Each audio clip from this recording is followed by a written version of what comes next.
Boa noite a todos. Nós teremos agora uma videoaula falando sobre o governo do general Eurico Gaspar Dutra. Essa é uma de 4 videoaulas que eu estarei preparando sobre esse breve período democrático na história política brasileira, na recente história brasileira, que vai de 1946 a 1964. Então, temos que lembrar que a democracia no Brasil ela é algo recente. Né? O Brasil ele não tem uma tradição democrática. Na verdade, a maioria dos governos brasileiros se constituíram de golpes de Estado, né? Onde a grande esmagadora maioria foi golpes dados por uma elite econômica, por uma elite liberal, né, que tem uma política extremamente entreguista, né, uma política privatista, né, e que, como não consegue ganhar nas urnas as eleições, acabam promovendo golpes ou pseudos regimes democráticos, mas que, na verdade, essas eleições pseudo-democráticas impedem a vitória de opositores. Então, isso a gente observa no período que vai, no período na Primeira República, em que a elite agrária, somente paulista e mineira, ela se impõe no poder, impedindo a vitória de outros opositores. Também nós observamos que o nosso próprio regime militar, né, a ditadura militar brasileira, ela tinha... eles se diziam que era um governo democrático, porque havia uma sucessão, né, uma troca na presidência da República, mas uma troca entre os militares. Então, isso demonstra bem o tipo de elite política que nós temos, de elite econômica que nós temos, né, em que quer impor a sua forma de governo, a sua forma de pensar, quer o Estado à sua maneira. Né? E quando ocorre regimes democráticos, eleições livres, a gente observa que boa parte dessas eleições acabam sendo os candidatos opositores a essa elite, candidatos com projetos nacionalistas, com programas sociais, acabam sendo vitoriosos nessas eleições. Prova disso, nós vamos observar a dobradinha política feita entre o PTB, que era o partido de Getúlio Vargas, e o PSD, que era um partido onde estavam ali uma elite também agrária, mas uma elite contrária àquela elite paulista, aquela elite liberal, né? É uma elite nacionalista, como é o caso de Juscelino Kubitschek, Tancredo Neves, Ulisses Guimarães, que são os políticos desse PSD, que também é um partido criado para apoiar a política de Vargas, embora eles vão ter sua própria identidade. Então, nós vamos começar agora, então, com ver um pouquinho sobre esse período que é o governo do general Eurico Gaspar Dutra. Temos que lembrar que Dutra é um militar, né? Então, após Vargas ser tirado do poder, ele é eleito militar, né, para comandar o Brasil. Então, a ideia, a gente percebe muito assim que após no momento em que os militares tiraram Vargas do poder, os militares brasileiros eles assumem uma postura de que cabe a eles, né, guardar o Brasil, cabe aí uma imagem de salvador da pátria, né? Isso é a ideia que esses militares têm, que só eles eles percebem o que é o que Dutra vai fazer, né? É que o exército estava contaminado pela política e cabia a esses generais criar impor ao Brasil uma política do exército, né? E é essa a intenção que vai acontecer nesse período, né, principalmente a partir de 64. Então, primeiro temos que lembrar as eleições de 1945, né? O general Eurico Gaspar Dutra é um candidato do PSD, e é interessante nesse momento porque Getúlio Vargas foi tirado do poder, mas está no Brasil, está no Rio Grande do Sul. E de lá ele acaba comandando, apesar da resistência da UDN, ele acaba comandando as eleições de 45. Então, o papel de Getúlio na vitória de Dutra vai ser muito importante. Por que vai ser muito importante? Porque ele vai propiciar essa aliança que eu disse para vocês no início, a aliança entre o PSD e o PTB. E vai ocorrer uma coisa muito interessante, interessante seria, é que o candidato da UDN, nós vamos ver em seguida, ele vai se negar, né? Ele não quer o apoio dos getulistas. Então, e aí Vargas aproveita disso, né? E então ele manda, né, que o PTB faça campanha para Dutra. E aí tem, na propaganda eleitoral daquela época vai ter uma frase simples, mas o povo vai entender perfeitamente. Ele disse, vote em Dutra. O povo sabia quem era ele, que ele estava sendo colocado ali, né? Até porque esse ele era com letra maiúscula, então ele, né? Getúlio disse, vote em Dutra. E aí o general Gaspar Dutra vai vencer as eleições com 55%, com mais de 55% de votos. E aí nós temos aqui o candidato da UDN, o brigadeiro Gomes, e é interessante porque nessa eleição vai ocorrer uma briga Getúlio consegue. Por que Getúlio vai apoiar o Dutra? Porque ele percebe que naquele momento há um elemento novo, né? Que é dividir as Forças Armadas. Então, se ele apoiasse o Dutra, ficaria, na verdade, uma guerra entre o Exército e a Aeronáutica.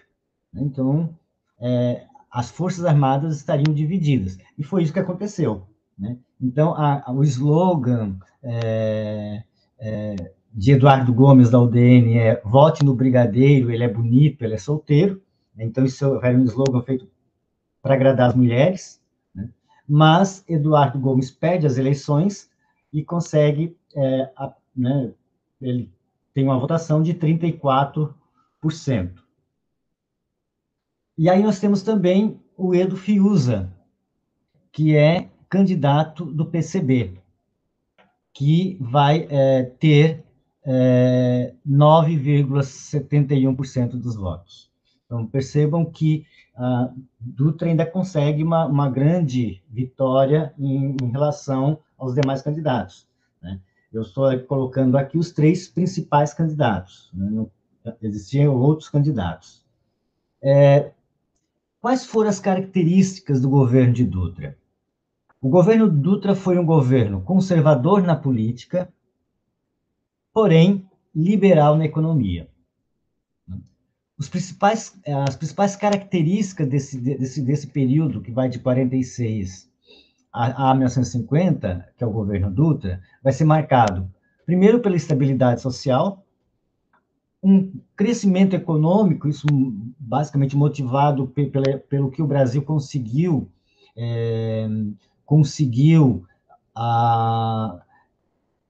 durante a guerra, né, o crescimento que o Brasil acumulou durante a guerra, as reservas nacionais durante a guerra, e, é claro, a repressão aos comunistas, principalmente ali, nós temos que ver que esse momento é o momento da Guerra Fria. Então, o governo Dutra, ele vai vai se alinhar aos Estados Unidos. Então, o governo então, é marcado por essa instabilidade social, né? Ocorreram muitas greves, paralisações, manifestações de trabalhadores, principalmente trabalhadores urbanos, contra o governo. Nós temos que lembrar que, embora tivesse um crescimento econômico, a classe trabalhadora não era beneficiada por esse crescimento. Na verdade, não houve aumento de salários, houve perdas salariais, né? O poder aquisitivo do salário mínimo baixou bastante nesse período, né? Então, isso provocou greves durante todo o período do governo Dutra. Quanto ao crescimento econômico, nós vamos ver algumas coisas interessantes. Primeiro, Dutra vai fazer uma liberação econômica, quer dizer, ele vai permitir a importação, né? O Brasil vai acabar abrindo as suas fronteiras para importação, principalmente de produtos vindos dos Estados Unidos. Então, vai haver uma enxurrada o que vai acabar afetando a balança comercial, né? Porque se durante a guerra havia um superávit, né? O Brasil exportava mais do que importava, isso vai mudar nesse período. O Brasil vai importar mais do que exportar, né? E nós vamos ter o Plano SALT. O Plano SALT era a abreviatura de Saúde, Alimentação, Transporte e Energia. É interessante lembrar que é o primeiro plano econômico do Brasil. Nenhum presidente, nenhum governo anterior havia feito um plano econômico, né? O plano SALT foi o primeiro plano econômico brasileiro. E ele vai ser um estrondoso fracasso, né? Até porque vai haver falta de investimento e esse plano vai acabar não indo para frente, né? Porém, dado essa liberação econômica, o crescimento médio do Brasil era de 8% ao ano. Se pegarmos ali o período de 1948 a 51, né, a taxa de crescimento do Brasil era aproximadamente de 8% ao ano. No transporte, Dutra vai terminar a parte da BR-101, né, conhecida como Rodovia Rio-São Paulo, que depois vai levar o nome dele, e até hoje é conhecida como Rodovia Dutra. Ele vai comprar as ferrovias inglesas construídas no Brasil no século XIX, né, ali a São Paulo Railway, né, que seria hoje a Estrada de Ferro Jundiaí-São Paulo, e a outra Estrada de Ferro, que é a Estrada de Ferro Leopoldina. Embora essa política dele, perdão, de comprar essas estradas de ferro vai acabar dilapidando toda a reserva econômica que o Brasil tinha, então vai ser muito prejudicial ao Brasil nesse momento, né? Mas é um processo, né, de nacionalização. A abertura econômica promovida por Dutra, ele vai abrir o país para as empresas, a economia para as empresas estrangeiras. Porém, essa liberação das importações, ela vai afetar enormemente a indústria nacional, porque não vai haver incentivo à indústria nacional. E aí, o Brasil vai comprar, né, vai trazer de fora brinquedos, automóveis, geladeiras, aparelhos de rádio, que a produção brasileira vai ser extremamente afetada, provocando um descontentamento na classe empresarial. Até porque a classe empresarial não era contra a abertura da economia, mas imaginava que essa abertura seria pela importação de produtos da indústria pesada e combustível, como petróleo, mas não produto de consumo, né? Eles imaginavam que o governo daria um suporte à indústria nacional, o que não aconteceu, o que acabou provocando desemprego, né? Então, há um descontentamento muito grande, tanto por parte do empresariado como dos trabalhadores. Mas o governo, a equipe econômica, ela vai fazer essa abertura econômica, né, aumentando as importações, porque na cabeça deles imaginavam que isso iria propiciar a livre concorrência, e com isso os preços iriam baratear e a economia iria girar, daí iria aumentar o consumo. O que não aconteceu, né, porque acabou prevalecendo esses produtos importados, como eu falei, em detrimento à indústria nacional. Na política internacional, o governo Dutra, ele se posiciona durante a Guerra Fria, né? Como eu falei anteriormente, vai haver um alinhamento do Brasil aos Estados Unidos, o rompimento diplomático com a União Soviética, né? E a partir desse rompimento diplomático com a União Soviética, a cassação do Partido Comunista do Brasil. Então, o Partido Comunista do Brasil, que tinha sido legalizado em 1945, já em 46 ele é cassado, né? E seus integrantes, muitos deles foram presos. E aí a cassação do PCB, né? Do Partido Comunista Brasileiro. O PCB, nós temos que lembrar que durante a eleição de 45, Luiz Carlos Prestes foi eleito senador e foi foi o senador mais bem votado do Brasil. Então, quando ocorre a cassação, todos os parlamentares eleitos pelo PCB perderam o mandato, inclusive o senador Luiz Carlos Prestes, né? Muitos desses políticos acabaram sendo presos pelo governo. Então, o PCB foi para a ilegalidade. Esse como eu falei anteriormente, a insatisfação econômica, voltando, vai se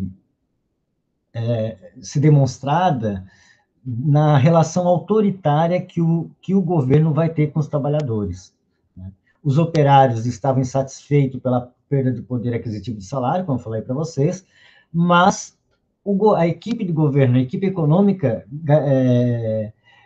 defendia a ideia de que tinha que se combater a inflação, que estava crescendo naquele momento, e a forma de combater a inflação seria não autorizar aumento do salário mínimo, aquela ideia que a elite sempre teve, né? Se aumentar o salário mínimo, aumenta a inflação. Então, tinha que deixar o salário mínimo baixo para conter a inflação, como se o salário mínimo fosse o causador da inflação, e não o aumento dos produtos, né? Não a busca desenfreada de lucros pelos empresários, pelos industriais. É um governo marcado por intensa repressão, né? O governo vai agir as greves e protestos trabalhadores com bastante violência, e ele vai suspender, né, o direito de greve dos trabalhadores, com a desculpa com isso, essa medida de suspender o direito de greve seria uma medida para combater o comunismo. E com a desculpa de combater o comunismo, ele então vai acabar mandando para a prisão vários líderes operários, né? Acabar controlando sindicatos, enfim, leva uma grande repressão aos trabalhadores.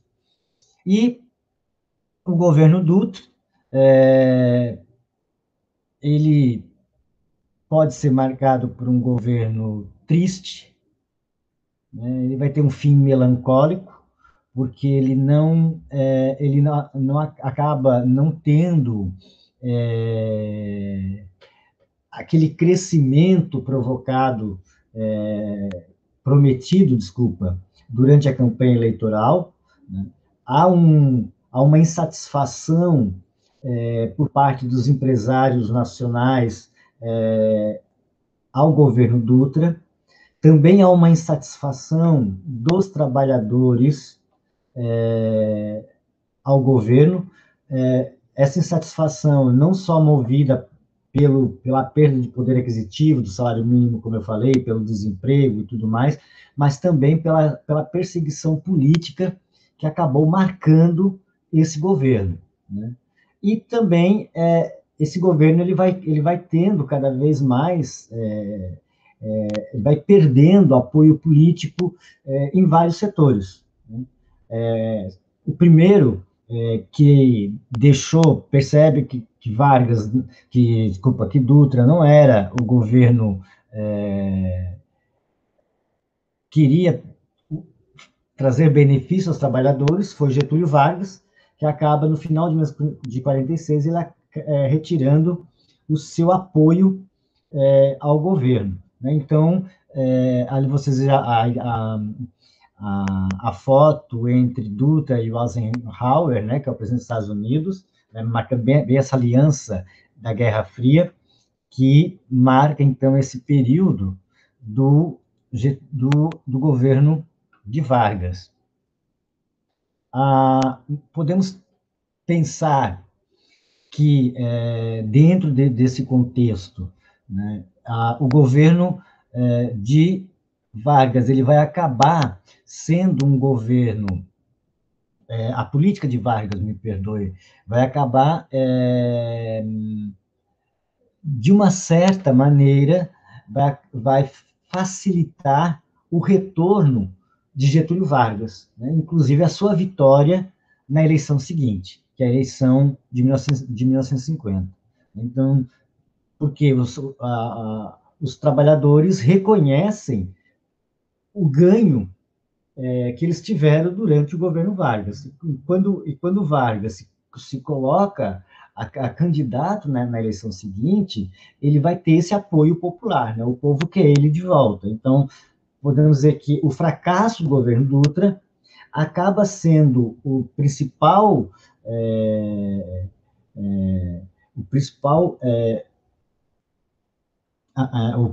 desculpa, o principal motivo para a vitória de Getúlio Vargas na eleição de 1950. Então, o grande... É interessante pensar, acaba sendo quase que um cabo eleitoral de Getúlio Vargas, né? Porque o governo Dutra foi um governo sem muitas conquistas, é um governo triste. A gente, observando os livros didáticos, né, existe muita pouca coisa a respeito disso, né? E nos outros livros que abordam o tema, trata-se mais da disputa eleitoral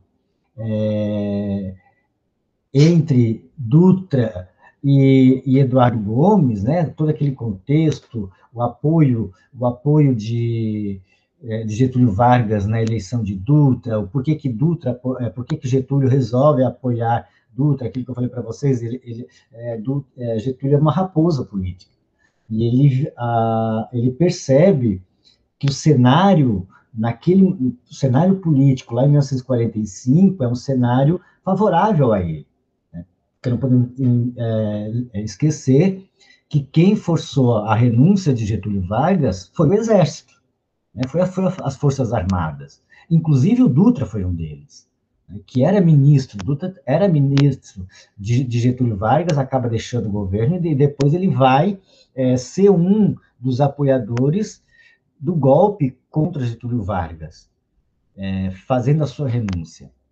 Mas Vargas, olhando para frente, lá em 1955, ele percebe que seria interessante, naquele momento, apoiar Dutra.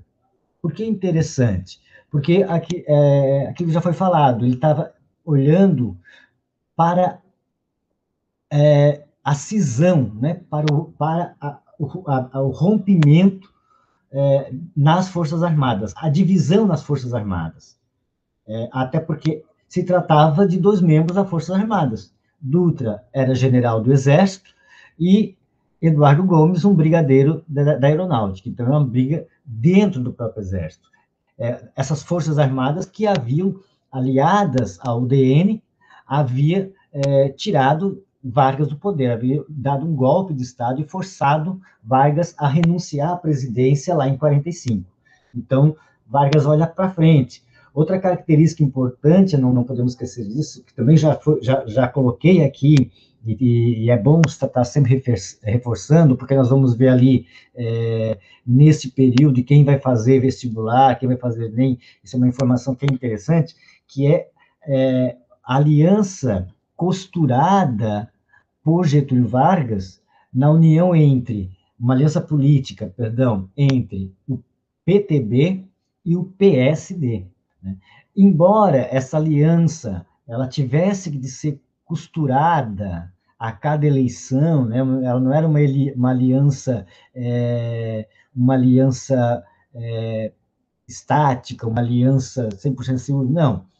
A cada eleição tinha que ter uma negociação, né, para que esses dois partidos lançassem candidatos juntos, né, mas que foi uma aliança idealizada e construída por Getúlio Vargas, antes mesmo de ele ter sido obrigado a renunciar. Né? Temos que lembrar que a criação do Partido Trabalhista Brasileiro e a fundação, né, a criação do Partido Social Democrática foi construída por Getúlio Vargas. Então, é Vargas que constrói esses dois partidos. Um é um partido que apoia diretamente Vargas, que vai representar essa política trabalhista de Vargas, e o outro, o PSD, é um partido de elite, um partido que vai congregar muito ex-interventores de Estado da era Vargas, mas que, de certa forma, apoia as plataformas políticas, ou pelo menos, se não todas, mas algumas plataformas políticas de Getúlio Vargas, principalmente o nacionalismo. Né? Então, essa aliança política entre o PSD e o PTB, ela vai ser muito vitoriosa nessas eleições. Temos que lembrar que ela elege Dutra, elege Getúlio, elege Juscelino Kubitschek, e ainda, embora ela tenha perdido a eleição para Jânio Quadros, mas ela ganha na eleição para vice-presidente de João Goulart. Então, ela perde de um lado, mas ela ganha de outro.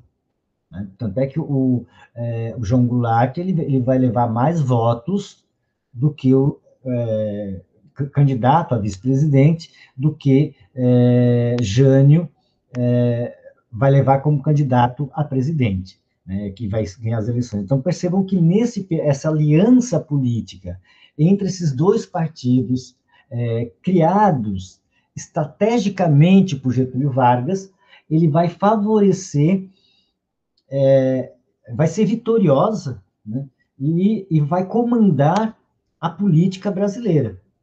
Tanto é que essa aliança só se rompe no momento em que a UDN apoia os militares e dá um golpe de Estado, né, e impõe uma ditadura militar que vai durar até 1985. Mas percebam que, se não fosse isso, essa aliança política continuaria. E aí podemos trazer para os dias de hoje. Né? Tirando a eleição do Bolsonaro, que é um produto, né, de todo um arranjo político, mas nós observamos que, desde o momento que houve a redemocratização do Brasil, apesar do Collor não ser um candidato do PSDB, e sim da direita, né, da elite econômica que governa o Brasil, mas nós vamos ver que todo o protagonismo político entre a eleição de Fernando Henrique Cardoso, né, até a, a queda, o golpe dado na presidenta Dilma, há um protagonismo entre, de um lado, os trabalhadores, de outro, a elite econômica.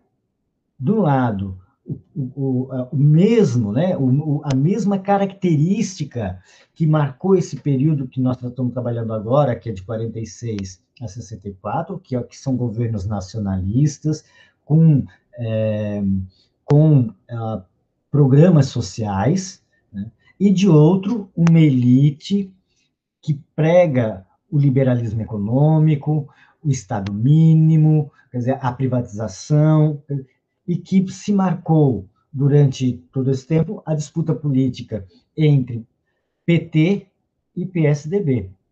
Né? E mesmo assim, se nós olharmos todo o período, né, que vai de 1989, com a eleição, com a eleição de Collor, até a eleição de Bolsonaro, esse projeto popular que é representado pelo Partido dos Trabalhadores, ele continua sendo protagonista, porque lá com Collor, em 89, embora Collor tenha ganho as eleições, o segundo colocado foi do Partido dos Trabalhadores. Assim como na eleição de 2018, que a vitória de Bolsonaro, o segundo colocado foi o Partido dos Trabalhadores. Então, no contexto político, nós ainda observamos essa relação muito forte entre o programa da elite, um programa, como eu falei para vocês, né, já citei aqui, é um programa entreguista, privatista, que defende o Estado mínimo, e do outro lado, um programa feito pelos trabalhadores, apoiado pelas classes populares, que vai ser um programa marcado pelo nacionalismo, pela defesa da soberania nacional e pelo Estado, pelo crescimento do Estado, e principalmente voltado para programas sociais. Né? Então, percebam que o que aconteceu de 46 a 64 repete-se hoje de 89 a 2020. Quer dizer, são novos atores, são novos cenários, mas o enredo, a política ainda é a mesma. Ainda permanece a disputa entre o modelo de um governo popular, nacionalista, voltado para os trabalhadores, para a classe popular, ou um governo voltado para a elite, para a defesa pelo entreguismo, marcado pelo entreguismo, pela privatização, enfim, o Estado mínimo. Então, são dois modelos que ainda norteiam e definem a política brasileira atual. Então, é isso que eu queria conversar com vocês, né, para que vocês possam entender, porque a história, ela é muito importante para que a gente possa compreender a, a, a política brasileira, a atualidade brasileira. Né? O Brasil não nasceu hoje, né? O Brasil não nasceu a partir da eleição de Bolsonaro, o Brasil não nasceu a partir da eleição de Lula, da vitória de Lula. Não, o Brasil é muito mais antigo. E nós temos que entender todo esse complexo e entender como é dinâmica a política brasileira para que nós possamos entender o que está acontecendo. E aí, a quem cabe isso? Ao historiador. Né? Só lembrando que no dia 19, hoje é dia 21, no dia 19 de agosto, foi o dia do historiador. Um dia depois de Bolsonaro, do Congresso, perdão, derrubar o veto do Bolsonaro na criação da lei, né, da lei que cria a profissão de historiador no Brasil. Né? E por que essa gente não gosta da história? Porque esse é o papel da história. Fazer com que as pessoas lembrem aquilo que elas querem esquecer. Né? O historiador é incômodo. O historiador é incômodo porque ele vai buscar no passado as referências para o presente. Até porque a história ela tem que ser entendida desse patamar. De nada adianta eu estudar história pela história. Eu preciso estudar a história com referência ao presente, né? Tendo esse presente como objeto de estudo. E aí eu vou buscar essa referência no passado, perdão, argumentos e referências para a compreensão disso que está acontecendo nesse presente. Então, esse é o grande papel do historiador. Esse é o papel da história, nos trazer à luz aquilo que nós não conseguimos ver hoje. E principalmente para os mais novos. Né? Porque se já é difícil para os mais velhos compreender, né, o que está acontecendo hoje, imagine para os mais novos. Né? E lembrando que isso é a história recente do Brasil. Né? 1946 foi logo após a Segunda Guerra Mundial. Então, e há todo esse envolvimento desse contexto, desculpa, em que a gente vê uma luta de classes, né, entre os interesses de uma elite e os interesses trabalhadores. Então, essa luta de classes se impõe constantemente na história do Brasil. Até que eu costumo dizer, o antigetulismo criado nesse período não é diferente do antipetismo do período atual. Estão me entendendo? É o mesmo conceito, é o mesmo, porque é toda uma leitura que a elite quer fazer para dizer que aquele modelo popular, nacionalista, é um modelo ruim, que é um modelo que traz corrupção, quando nós sabemos que a própria elite é corrupta. Basta ver o que está acontecendo e que não se investiga. Quer dizer, antes a corrupção era capa de jornal, todo mundo ficava indignado. Agora não, agora ninguém fica indignado. Parece que não está acontecendo, né? O Brasil não é mais corrupto.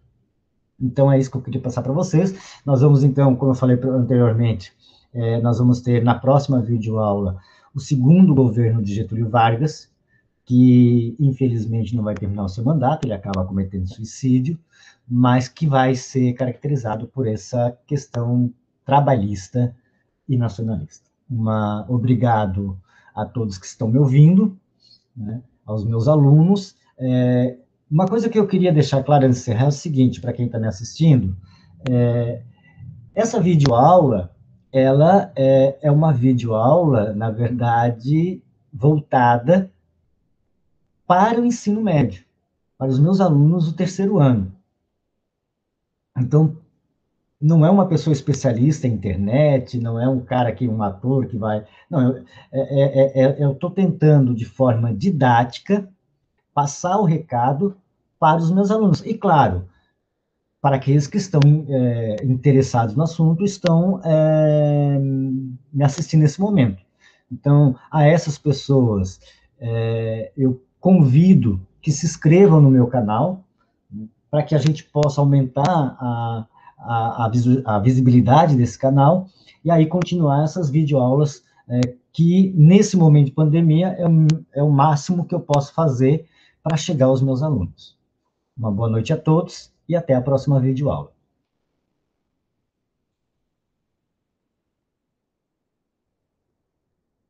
Só um momentinho para poder encerrar, né? É rapidinho. Então, uma boa noite a todos novamente e nos vemos na próxima videoaula.